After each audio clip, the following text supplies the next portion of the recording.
గర్భిణీ దశలో స్త్రీ శరీరంలో ఎన్నో సర్దుబాట్లు మార్పులు జరుగుతూ ఉంటాయి. అది సహజం కూడా.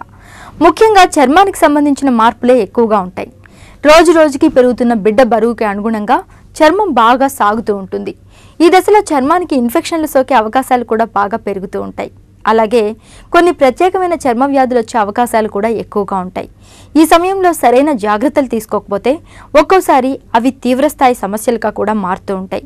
గర్భిణీ దశలో స్త్రీల చర్మ సంరక్షణ గురించిన ప్రత్యేక జాగ్రత్తల గురించి, ఎదురయ్యే సమస్యల గురించి ప్రముఖ డెర్మటాలజిస్ట్ డాక్టర్ ఏ పార్థసారథి గారితో ముఖాముఖి ఇప్పుడు చూద్దాం.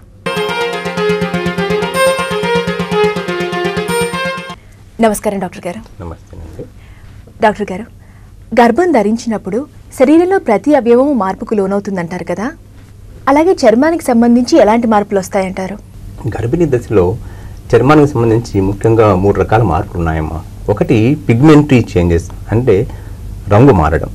ముఖ్యంగా నిపుల్స్ చుట్టూ ఉన్న స్కిన్ నల్లగవడము, అలాగే యాక్సిలా చంకలోను గజ్జల్లోనూ చర్మం నల్లగవడము, అలాగే అంబులికస్ మీద లీనియా ఆల్బాన్ ఉంటుంది, ఇక్కడ కూడా చర్మం కొంచెం నల్లగవడము, కొత్తటి మచ్చలు రావడము, ఉన్న మచ్చలు పెద్దవడము, అలాగే స్కిన్ ట్యాక్స్ అంటే పులిపిర్లు అంటాం, ఆ పులిపిర్లు పెద్దవడము, మామూలుగా ఇవన్నీ పిగ్మెంటరీ చేంజెస్లోకి వెళ్ళిపోతాయి అన్నమాట.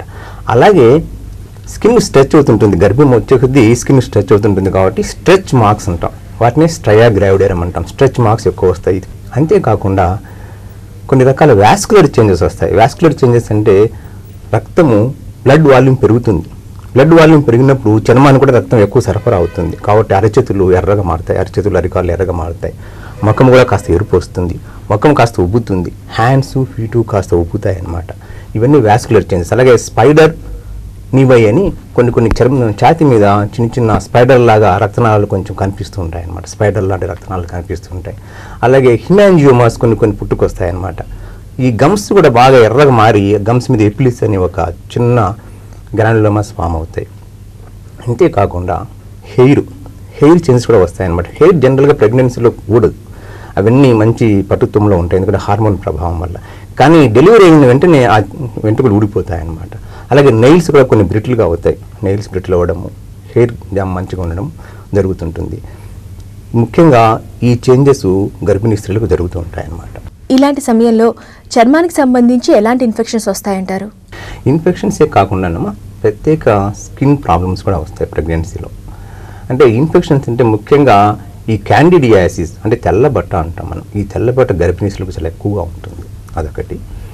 అందుకని ఆ గర్భిణీ స్త్రీలకి ప్రసవ సమయంలో తెల్లబట్ట ఉంటే మామూలుగా యూనిట్ ద్వారా ప్రసవం జరిగితే పిల్లలకి లోపల పూత వచ్చే అవకాశం ఉంటుంది.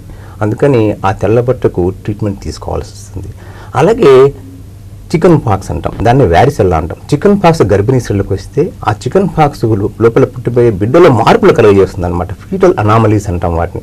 అంటే పిండానికి కొన్ని మార్పులు జరుగుతాయి అన్నమాట. అందుకని ఆ ఇన్ఫెక్షన్స్ వచ్చినప్పుడు జాగ్రత్త పడి దానికి ఇన్ఫెక్షన్స్ ట్రీట్మెంట్ తీసుకోవాల్సి వస్తుంది. మూడవది హెర్పిస్ సింప్లెక్స్, జననేంద్రియాలకు వచ్చే ఒక వైరల్ ఇన్ఫెక్షన్ అనమాట. సెక్సువల్ కాంటాక్ట్ ద్వారా వస్తుంది అది. ఆ హెర్పిస్ సింప్లెక్స్ వచ్చినప్పుడు ముఖ్యంగా యోని ద్వారా ప్రసవం జరిగినప్పుడు పిల్లలకి ఎన్సెఫలైటిస్ అంటే మెదడు వ్యాపి వ్యాధి, అలాగే కంజనైటల్ అనామలీ చిన్న బ్రెయిన్ చిన్న తల రావడము ఉండడం వల్ల జరుగుతుంది. కాబట్టి ఆ హెర్పిస్ సింప్లెక్స్ ఇన్ఫెక్షన్స్, అలాగే క్యాండిడియాసిస్, వ్యారిసెల్లా అంటే చికెన్ పాక్స్ ఇన్ఫెక్షన్స్ వచ్చినప్పుడు మాత్రం చాలా జాగ్రత్త పడాలి. అలాగే కొంతమందిలో జనేంద్ర దగ్గర వాట్స్ అంటాం, పులిపిర్లు ఉంటాయి, అవి కొంచెం పెద్దగా అవుతాయి అన్నమాట. పెద్దగా ఒకసారి యోని ద్వారా కూడా మూసేస్తాయి అన్నమాట. సో ఇటువంటి ఇన్ఫెక్షన్స్ ఉన్నప్పుడు మనం జాగ్రత్త పడాలి. గర్భం ధరించినప్పుడు కొన్ని రకాల చర్మ సమస్యలు తగ్గుతాయంటారు, అది నిజమేనా? అవునండి, కొన్ని రకాల చర్మవ్యాధులు నిజంగానే తగ్గుతాయి. ముఖ్యంగా మొటిమలు ఉన్నాయి చూసారా, మొటిమలు తగ్గుతాయి చాలా మందిలో, కానీ కొంతమందిలో ఒక్కోసారి ఎక్కువ కూడా అవుతాయి అన్నమాట. ఎందుకంటే సెబేసియస్ గ్లాండ్స్ యాక్టివిటీ ఎక్కువ ఉంటుంది గర్భిణీ వాళ్ళలో, అందుకని ఒక్కోసారి మొటిమలు ఎక్కువ అవుతాయి, కానీ చాలా మటుకు మొటిమలు తగ్గుతాయి చాలా మందిలో. ఇకపోతే ఈ సోరియాసిస్ అనే వ్యాధి ఉంది. ఆ సోరియాసిస్ అనే వ్యాధి కూడా గర్భిణీ స్త్రీలలో అంటే గర్భిణీ ధరించినప్పుడు గర్భం వచ్చినప్పుడు తగ్గుతుంది అని అంటారు, because of the hormonal influence. అలాగే సార్కాయిడోసిస్ అనే ఒక వ్యాధి ఉంది, అలాగే అటోపిక్ ఎగ్జిమాస్ ఉన్నాయి. ఈ వ్యాధులు గర్భిణీ స్త్రీల్లో కాస్త తగ్గుముఖం పడతాయి అన్నమాట. చాలా మంది గర్భిణీల్లో చివరి దశలో అంటే 8-9 నెలల్లో దద్దుర్లు వస్తూ ఉంటాయి. దీనికి ప్రత్యేకమైన కారణాలు ఉన్నాయంటారా? మొట్టమొదటి గర్భంలో 1 in 200 ప్రెగ్నెన్సీలో అంటే 200 మంది ప్రెగ్నెంట్ అయితే అందులో ఒక్కరికి ఈ దద్దుల్లో వచ్చే అవకాశం ఉంది. దాన్నే పెప్ అంటాం. పెప్ అంటే పాలిమార్ఫిక్ ఎరప్షన్ ఆఫ్ ప్రెగ్నెన్సీ కానీ ఆర్ పప్ అంటాం, ప్రొరైటిక్ అర్టికేరియల్ ప్యాపుల్స్ ఆఫ్ ప్రెగ్నెన్సీ అని. ఎట్లా ఉంటుందంటే ముఖ్యంగా ఈ పొట్ట దగ్గర ఈ స్ట్రెచ్ మార్క్స్ దగ్గర బాగా దద్దులు వస్తాయి, తర్వాత తొడలకు వస్తాయి, కాళ్ళకు వస్తాయి, కానీ ఛాతీ తర్వాత ముఖానికి రావన్నమాట. అవి చాలా విపరీతంగా దురద పెడుతుంటాయి అన్నమాట. దాన్నే పెప్ అంటాం. ఇంకోటి ఏంటంటే గర్భం వచ్చే కొద్దీ పెద్దదయ్యే కొద్దీ అది కొన్ని వీన్స్ మీద ప్రెస్ చేస్తుంది. వీన్స్ మీద ప్రెస్ చేసినప్పుడు స్టేసిస్ వస్తుంది, అంటే మనం ఎడిమా ఆఫ్ ది లెగ్స్ వస్తాయి, అప్పుడు కూడా దురదలు వస్తాయి అన్నమాట. అందుకని అటువంటి అంటే ఇన్ఫ్లమేటరీ డెర్మటోసిస్ సివియర్గా ఉన్నప్పుడు మాత్రము వెంటనే డాక్టర్ని సంప్రదించాల్సి వస్తుంది. మరి ఈ గర్భిణీ దశలో చర్మానికి ఎలాంటి సమస్యలు రాకుండా ఆరోగ్యంగా ఉంచుకోవాలంటే ఎలాంటి జాగ్రత్తలు తీసుకోవాలంటారు? ఇది మామూలుగా మన ఫస్ట్ థింగ్ వచ్చేసి డైట్. మంచి డైట్ అంటే పోషక పదార్థాలు తీసుకోవాలి. మంచి ఫ్రూట్స్ కానీ గ్రీన్ లీఫీ వెజిటబుల్స్ కానీ ఇవి తీసుకున్నప్పుడు ఏమవుతుంది, చర్మము ఆరోగ్యంగా నిగనగలాడుతూ ఉంటుంది.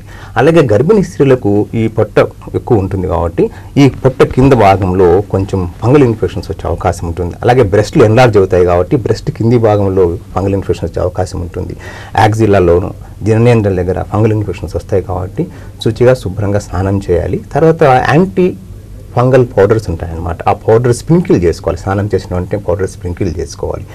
తెల్లబట్ట అయితే వెంటనే డాక్టర్ని సంప్రదించి తెల్లబట్టుకు మందులు తీసుకోవాల్సి వస్తుంది, లేకుంటే అది మంచిది కాదు. అలాగే ఏవైనా ఇన్ఫెక్షన్స్ ఒంటి మీద వచ్చినప్పుడు వెంటనే డాక్టర్ సంప్రదించాలి. జనరల్గా స్కిన్కి ఆలివ్ ఆయిల్ రాయడం కానీ, ఆలివ్ ఆయిల్ మ్యాసేజ్ కానీ, లేకుంటే మామూలుగా యాంటీబ్యాక్టీరియల్ సోప్స్ కానీ వాడుకుంటే మంచిది. ఓకే డాక్టర్ గారు, గర్భిణీ దశలో చర్మ సంరక్షణ గురించి తీసుకోవాల్సిన జాగ్రత్తల గురించి చాలా వివరంగా చెప్పారు. థ్యాంక్ యూ అండి. నమస్తే.